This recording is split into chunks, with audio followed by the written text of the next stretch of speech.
Denver Nuggets laban sa Minnesota Timberwolves.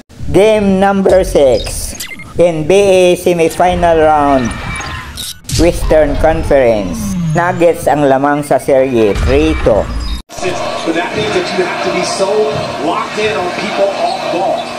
There's Towns, 5 to shoot, lobbing it up to Gobert for the flush. He finds Jokic to the rim. 17 points ang lamang ng Wolves sa first quarter. 31-14. Halftime score. 59-40. 19 ang lamang ng Wolves. Pagkatapos ng third quarter, lumubo na sa 35 points ang lamang. 86-61. Hanggang umabot pa ang lamang ng Wolves sa 50 points. May 4 na minuto na lang ang natitira sa laro.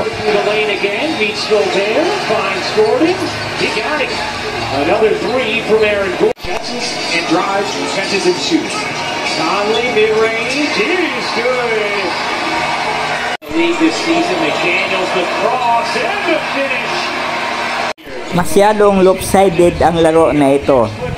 Panalo ang Wolves. 115-70, 45 points ang lamang. Ang deciding game 7 ay gagawin sa home court ng Nuggets, ang defending champion.